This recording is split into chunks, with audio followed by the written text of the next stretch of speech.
Assalamualaikum warahmatullahi wabarakatuh. Perkenalkan, nama saya Emri Fadila dengan NPM 25783054. Saya dari kelas 1B. Di sini saya ingin menjelaskan tentang materi PR, yaitu satu,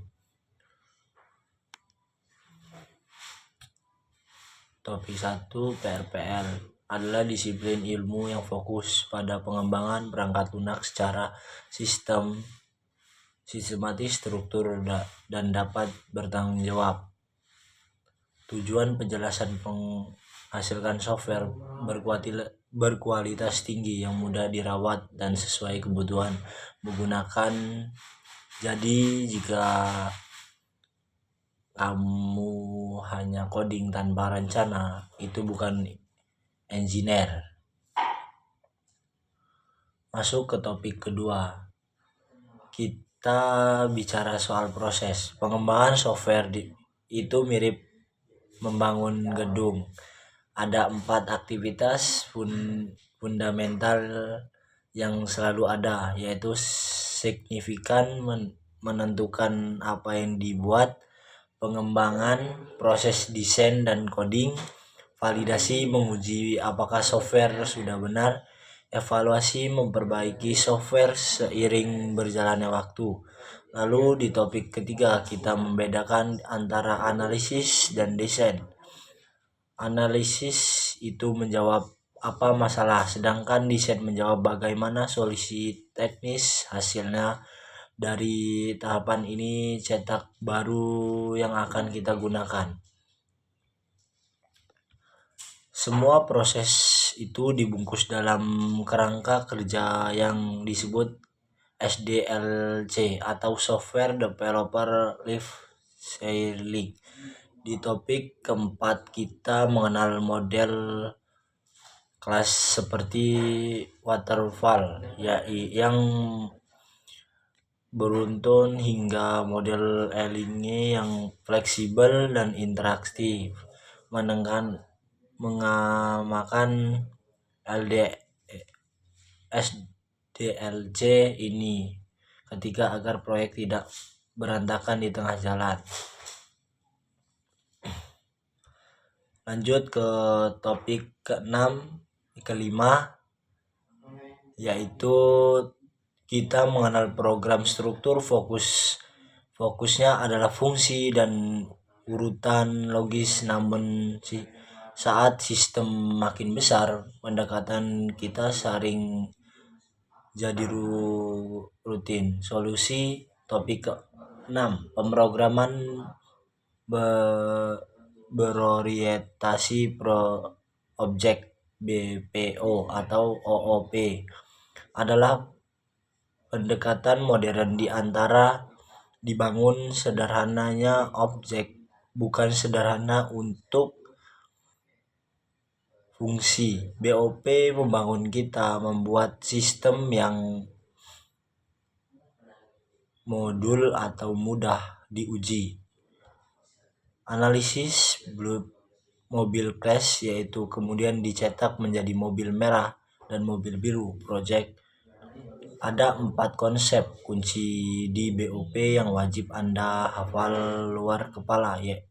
Pertama, kelas dan objek. Bayangkan sebuah pabrik mobil adalah cetak biru atau template-nya. Ia mendefinisikan bahwa mobil punya roda, warna, dan bisa berjalan. Sedangkan objek adalah wujud. Pernyataan mobil Avanza merah milik Rudy adalah project. Mobil Honda biru milik Ani adalah project lain. Kedua, atribut ini adalah data. Misalnya merek Toyota, warna merah, tahun 2022.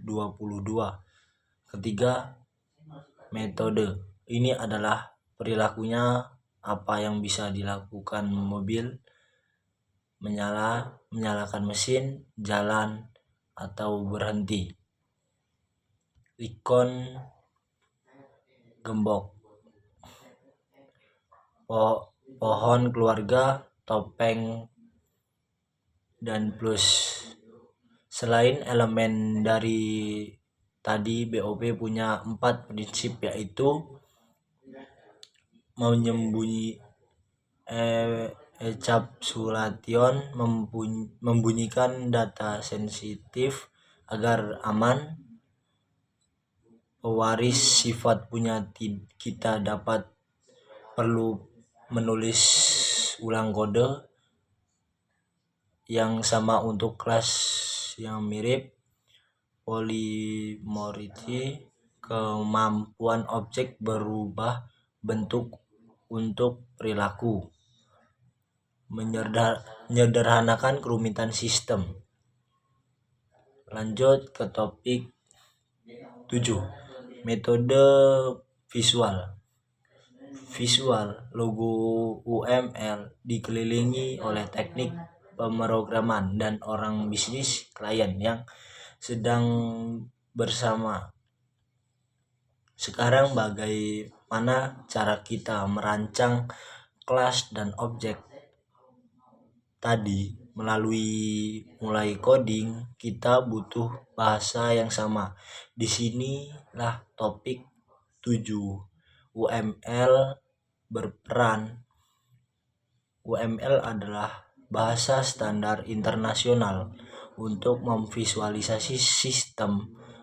Kenapa penting? Karena UML menyebabkan klien yang tidak mengenali coding bisa paham rancangan sistem gambar diagram UML.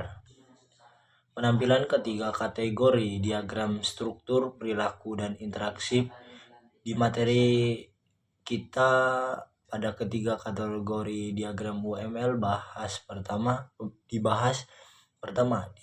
diagram struktur. Yang paling penting di sini adalah kelas diagram. Kelas diagram ini adalah menunjukkan struktur statis, apa saja kelasnya, apa atributnya, dan bagaimana hubungan. Ini adalah peta utama pada program BOP. Kedua, diagram perilaku, contohnya use case, menggambarkan interaksi antara aktor, pengguna, dengan sistem. Lalu ada activity diagram yang memodelkan jalur kerja atau proses bisnis. Yang ketiga, diagram interaksi seperti square diagram. Ini dijelaskan untuk waktu, siapa mengirim pesan ke siapa dan kapan. Lanjut kita ke hubungan antara materi dan penutup. Alur panah dari analisis topik ketiga, use case topik keempat, kelas diagram topik ke-7, coding Java Python topik ke-6. Jadi mari kita hubungkan semua dalam sebuah proyek, mulai dari SDLC, analisis untuk tahu kebutuhan user, kebutuhan use case, lalu merancang struktur kode dengan kelas diagram menggunakan konsep kelas diagram. Terakhir, berubah menggunakan implementasi atau coding menggunakan bahasa implementasi. Semua topik ini saling berkaitan dan tidak bisa dipisahkan.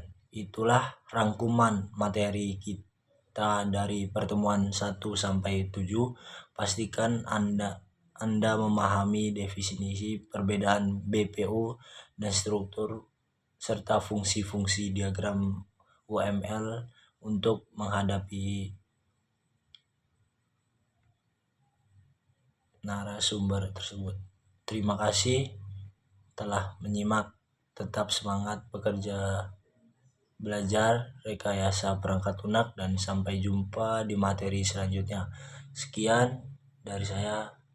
Assalamualaikum warahmatullahi wabarakatuh.